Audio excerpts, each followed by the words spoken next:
we're gonna finish the talk the video that I was watching with Tom Wheelwright. If you want to learn about taxes, I strongly recommend you to become aware first. My job is to help the world become aware of what they don't know. I'll hedge it up front. I'm not the best from a credibility perspective, but I guarantee that I'm gonna put you on to people that are gonna put you on to people that are gonna change your life drastically. That's my job. I'm a hunter. My follow-up game is horrible. I can meet a bitch, fuck her, but after a couple weeks, I'm not gonna follow up with you, bitch. You gotta keep working to get in my life, to stay in my life. If not, I'm just not doing it. I'm not doing it. I need a customer service team. Because unfortunately, I'm just not that guy to build. And I know relationships are important. I know. Following up and people are vital, but it's not my strength. So I'm gonna put you guys, credibility, not the best. I'm not the most successful. That's okay. But I'm gonna put you on to people that are further along than me and help you drastically change your life. Awareness. Before you improve your life, you must become aware of what needs to improve. I'm gonna say that again. Before you improve your life, you must become aware of what needs to be improved. Meaning, you need to know what the fucking problem is. A lot of times, you don't even know what the problem is. A lot of times, most times, in fact, 100% of the times, you're limited to the knowledge in your own knowledge. I was gonna say mind, but I want to change that because you have more inside of you. The truth is inside of you. Like one of my virtual mentors says, the truth is inside of you. Comment below if you know who that is. The truth is inside of you, fellas. So I was gonna say you're limited to the knowledge in your own mind, but are you? I would argue and say now I would change that up to you're limited to the knowledge. You're limited to the education you're limited to the knowledge that you believe you have. You're limited to the education that you believe in. I like that. You're limited to the education that you believe in. You're limited to the education that you believe in because there does come a point where you it's a religion. You believe what you were brought up on. You believe it. Straight up. It's realistically, I'll give it a basic example of this. If you were raised and your parents told you that the color green is blue, on God, and if you did not go to school, on God, you would walk around this bitch saying that's blue, on God. That's just life. That's the reality. So my job is to break mental barriers, to break patterns, psychologically figure out a way, these psychological hacks, these strongholds, these some intentional, some what we call unintended consequence. A lot of things that are happening now is a ramification of something that wasn't intended to get this bad. Just keeping it a stack. There were some founders of companies, corporations, things, people, movements that started with an idea, and then the power of masses thinking one thing created more than what they expected. Period. But on the flip side, you want to compare it to there's a devil and there's a God. There's good and there's evil. I'm not gonna get into my talking shit about women right now. I'm just gonna warn y'all bitches. There's a ramification. Y'all better tighten the fuck up. Tighten that pussy up a bit. Do your key. What do they call Keeglies? Keeglies? Some shit. No fucking way. No fucking way, Jamel. Keegly. Bro, I gotta look something up. no fucking way. But tighten up, bitches. Tighten up. But that's not where I'm gonna go right now. I'm gonna keep it on business,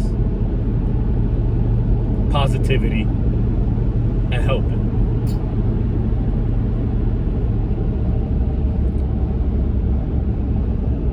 Unintended consequences.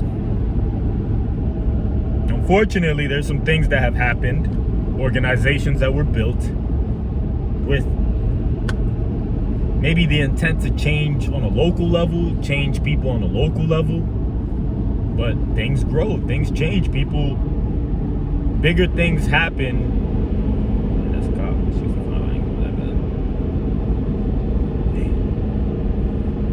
that. And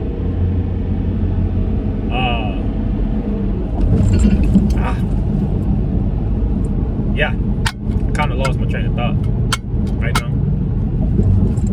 Yeah. So yeah, overall, guys, I forgot my point and where I started going. I know if like I go back and watch my video, I'm like, damn, that's what I was gonna talk about.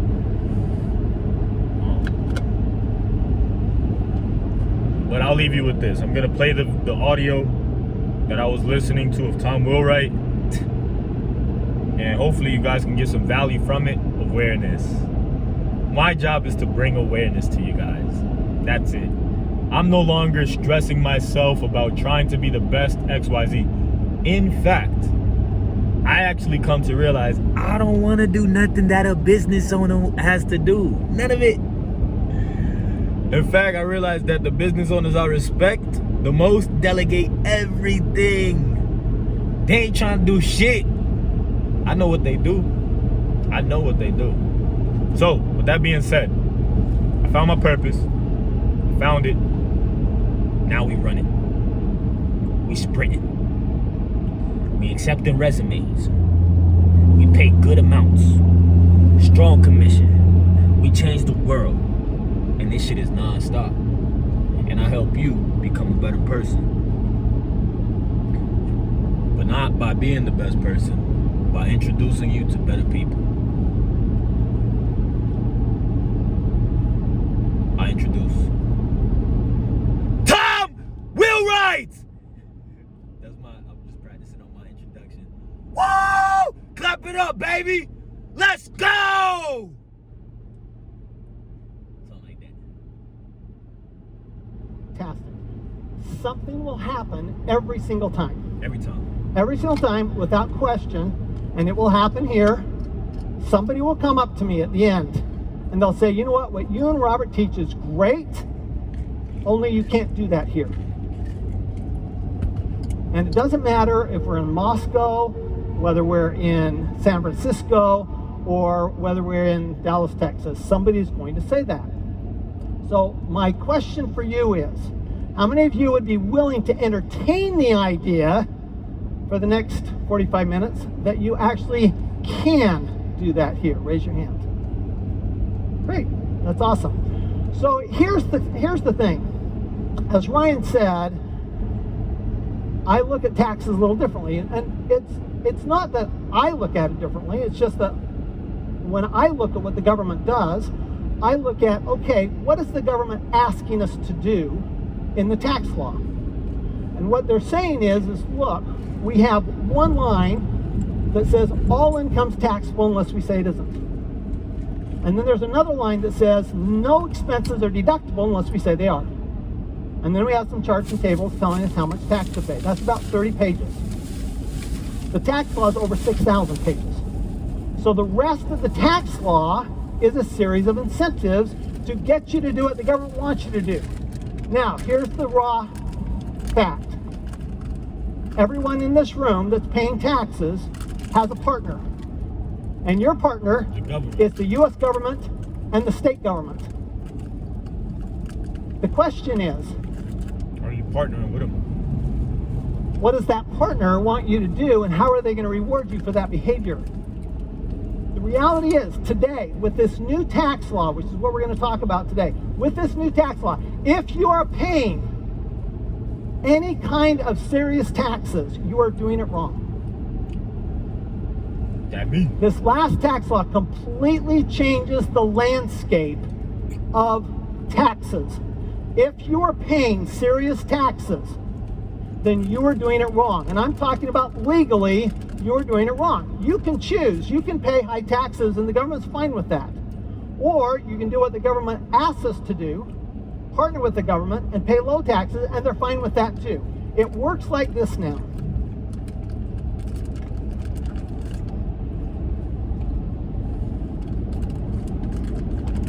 And this is a massive change in the way the tax law works.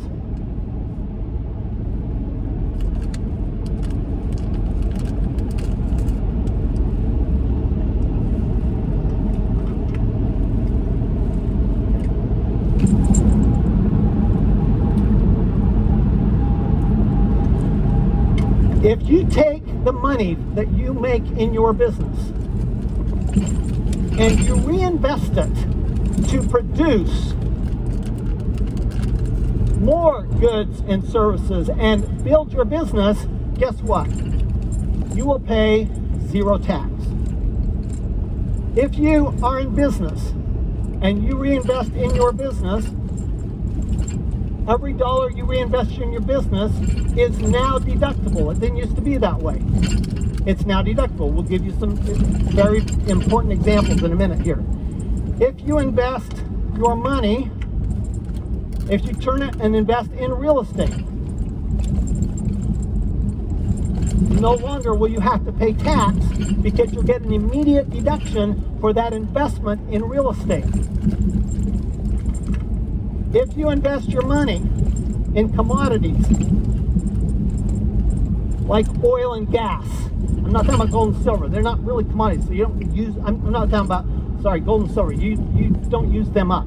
I'm talking about commodities like oil and gas and coal and clean energy, okay, and farming and so forth. If you do that, no tax. If you invest in paper, kind of over here, because you get some because you're facilitating production. But here's an interesting one. If you can still invest in charity and you get a full deduction. But if you take your money and over here you use it for personal purposes, if you use it for personal purposes, it's taxed. But it's only the money you use for personal purposes that's taxed if you do it the right way. Let me show you a different way to look at it.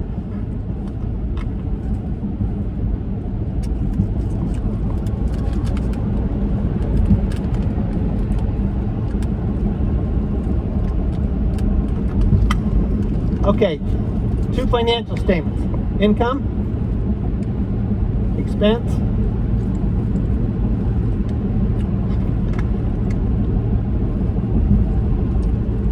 assets and liabilities. What most people do when they make money, the money comes in and it goes out. They spend it. And what happens is they're taxed. Double taxed. What business owners typically do is they take some of that money that comes in, Reinvest. and they put it back in the business. And if you do that, it's tax-free. And that's been the case for a long time. But what's changed is now, if you take your income comes in, and you put it into an asset in your business, in your real estate, in your farm, in your whatever, your ranch, and then comes back here to produce income, that's also tax-free. Now, this is new stuff. When we learn, we don't learn very well when we just listen to people. Okay, there was a professor named Dale who did a study back in 1969, said we only retain about 10% of what we read and about 20% of what we hear. But we'll retain up to 70% if we explain it to somebody. So take 1 minute and turn to somebody next to you and explain what you just heard. Ready? Go. Okay, let's turn to your neighbor. Give him a high five. Say you're smart. Okay, we can do. So I'm gonna teach the world because it's true. My virtual mentor Andy Tanner said, when you teach something, you learn it twice. You heard? So I'm gonna go ahead and teach the world what I just learned, motherfuckers. Not that I'm the best, not that I'm a CPA. I used to sabotage my own success because of, I had a girl in my life where, you know, like you're happy or passionate about something and you share it with somebody and you can sense the doubt and it kind of seeps into your life. You gotta be very careful when you share shit with it. Either don't share it at all or only share it with somebody optimistic. Because that shit is scary, especially if you have a deep connection with this person. They see the reaction, their doubt of, it's a bad cycle. It's just not good to get yourself in that energy. But I'm gonna go ahead and communicate, and I'm saying this because I'm not the most from a credibility perspective. I'm not whatever, but if I could teach something, I learned it twice. Don't pull over though. And that's what it's about. So, according to what I'm learning, how you pay zero in taxes is by reinvesting money back into your business or into a cash producing asset in a business within your business. It's tax free. If you want to pay zero in taxes, specifically on those dollars that you allocate back into your business, you're not going to get taxed on. I'm trying to think this through how it's going to work. Well, there's people that structure their life around business. Some people have cars, vehicles under their business. So technically, if they're generating income and they purchase that income that was made through their business and reinvested it into a vehicle, for example, that's in their business, tax-free.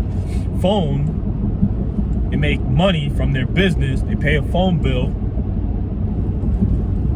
Phone bill is usually taxed, but they can write off that phone bill if it's under their business. And this could go on and on. Now, what's important is how you structure your business, your life, and it has to be a business expense, or in this case, an asset, something that produces income. How do you do this? Step by step.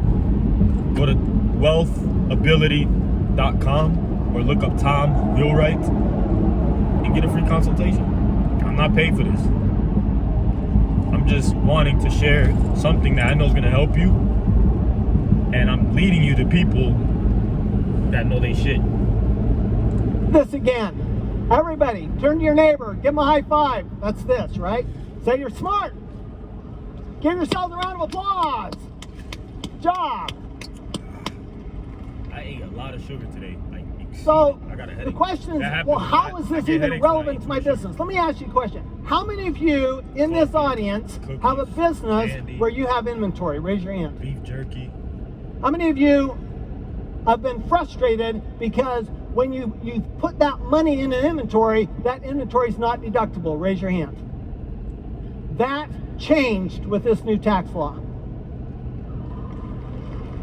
And most people ain't even know it. That right there, that change is enough for many of you that you will pay no tax in 2018 if you make this change properly.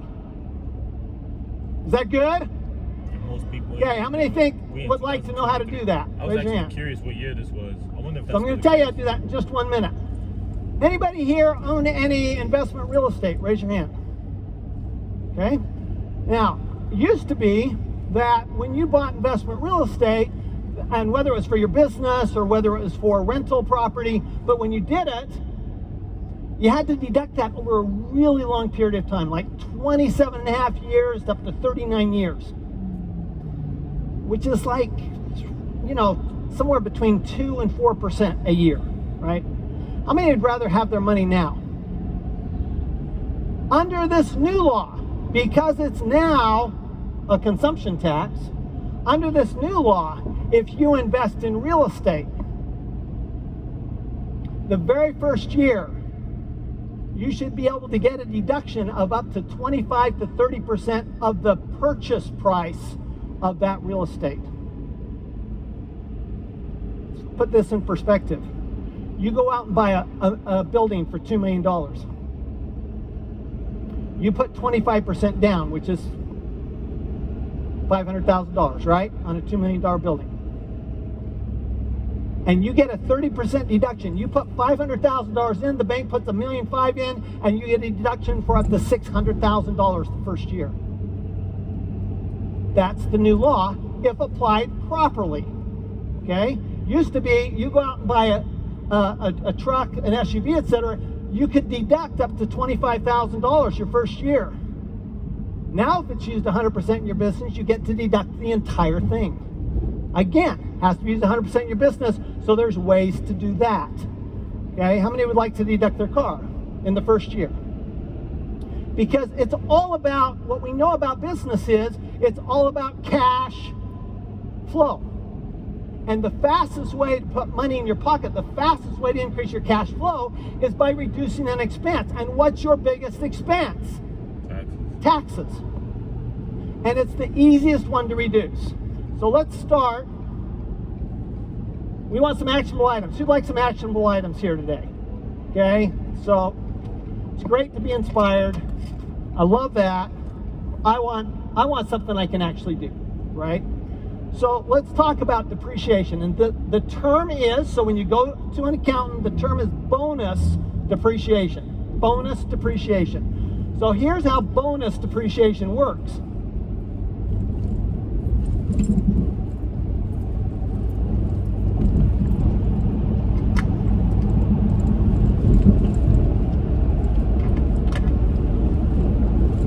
Let's start with a building. Now, it used to be bonus depreciation only applied to brand new equipment. What changed is now it applies to used equipment. But when you look around this auditorium here, you look, well, there's no equipment here. But yes, there is. There's chandeliers, there's carpet, there's window coverings, there's the stage. All of this is equipment. When you go outside, there's landscaping, there's outdoor lighting. All of that is equipment. And equipment now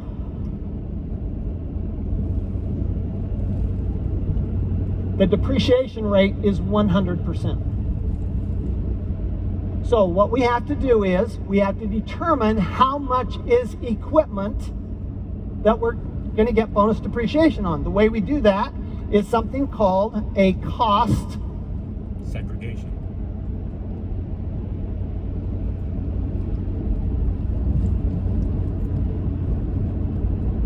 Segregation.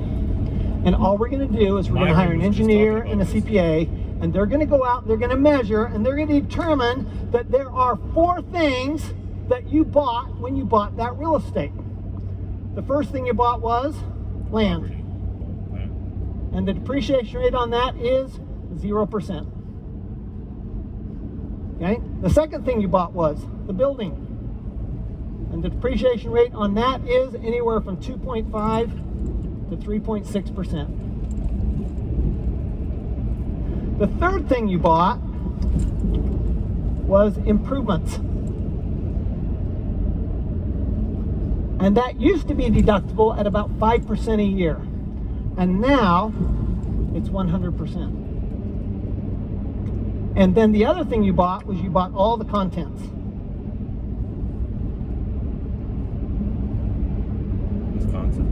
Now deductible at 100%.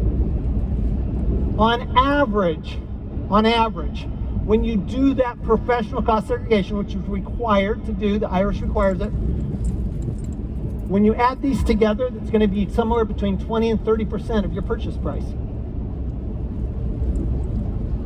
So take a minute, explain bonus depreciation to your neighbor. Ready, go. Whether you understand or not, just do it. All right, let's start to wrap up. All right, so I'm gonna do my best to explain bonus appreciation or depreciation. Bonus appreciation, I think it is. So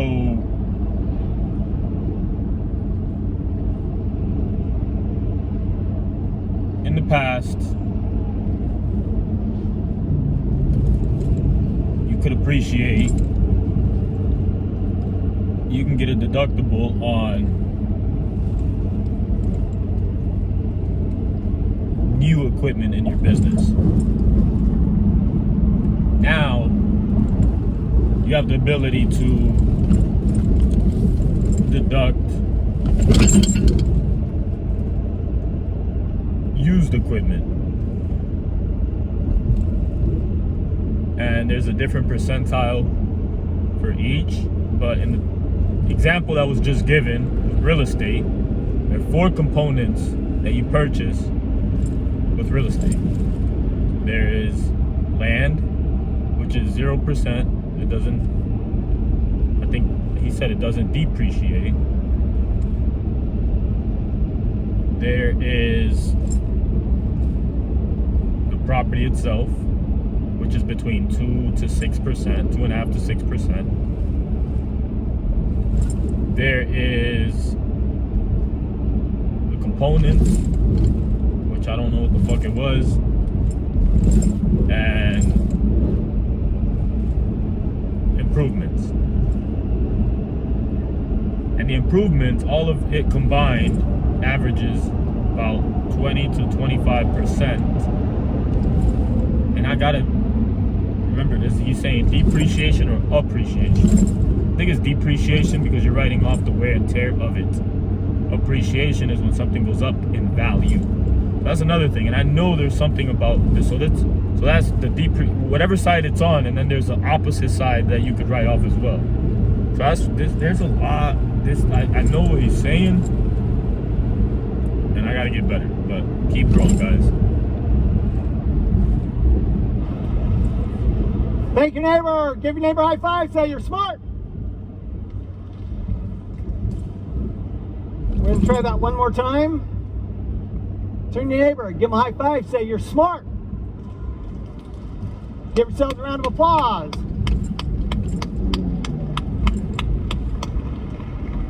If you're wondering why we do things like turn to your neighbor and give him a high five and say you're smart, You can remember this because education, learning requires energy. What does it require?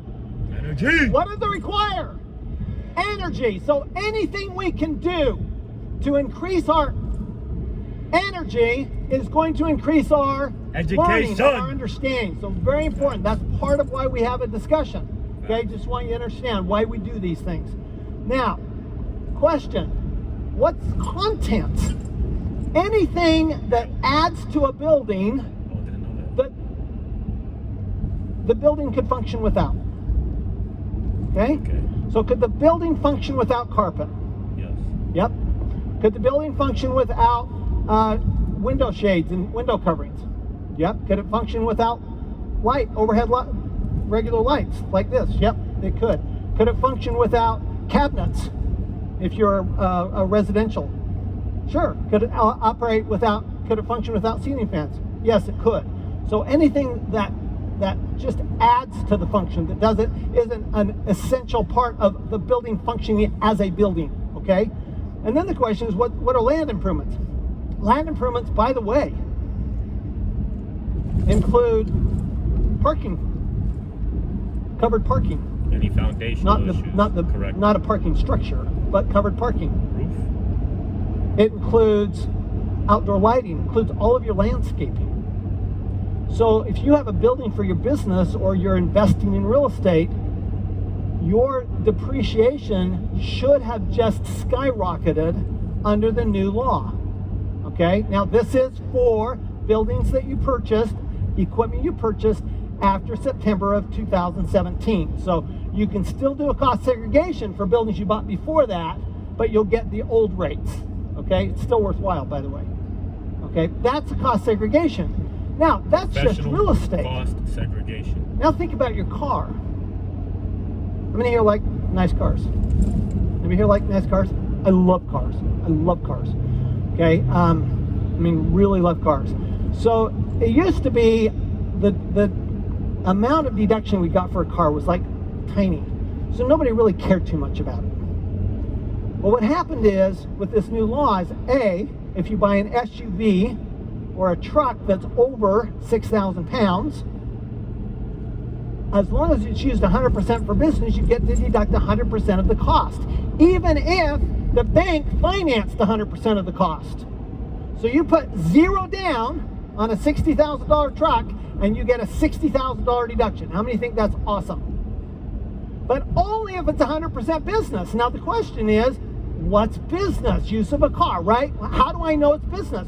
The number one thing that you can do to increase the business use of your car is to have a home office. It's the number one thing you can do. Let me ask you a question. Anybody here, just by show of hands, ever been told not to take a deduction? Raise your hand.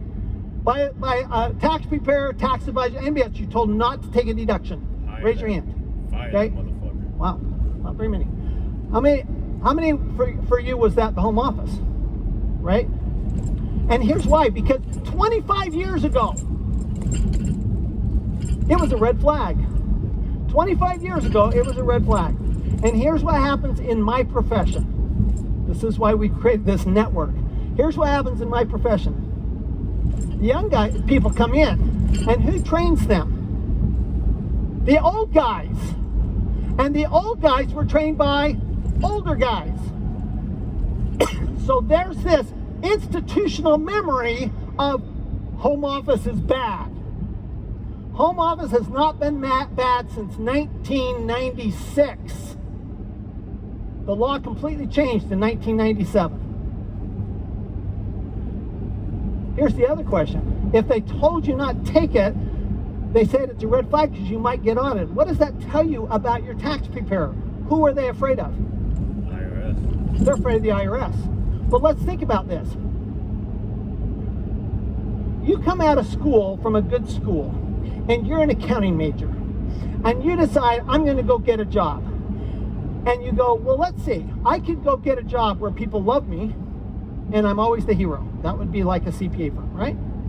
Or I could get a job where every one of my clients hates the ground I walk on. IRS. Every one of my clients can't stand to see me. They never want to talk to me. Seriously, worse than being a proctologist. That's an IRS agent. They have a tough job. But guess what? Typically, not the top of their class. So if you're a CPA or your tax preparer is afraid of the IRS, who's a C student, just think about that. So here's why home office is so important. Your first trip of the day is a non-deductible commute, even if you're going to go see a client or your real estate. Your last trip home from a client or real estate or an office is a non-deductible commute. The IRS says, it's in there, by the way, it's in their instructions if you look it up. If you have a home office and you go to your home office every morning and you come back to your home office and you do work in your home office before you go and you do work at your home office when you come back, guess how long your commute is? 30 feet. For most of you, that would convert your automobile expense. It would double how much you get to deduct, because the first trip and that last trip is so big. On top of that, you can have two offices. You can have an office where you meet with clients and an office where you do your administrative work at home. So you don't have to just have one office. Okay? Now, that's vehicles. So any equipment, by the way, any equipment's always been deductible. So any equipment's deductible. But what's interesting is, not only did they do bonus depreciation in this last tax law, but they did one other thing that I think was Depreciation. Pretty sensational.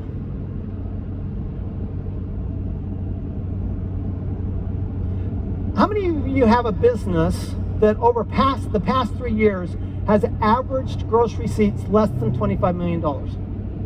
Raise your hand. I would expect most of us here, right? Most people here, under $25 million.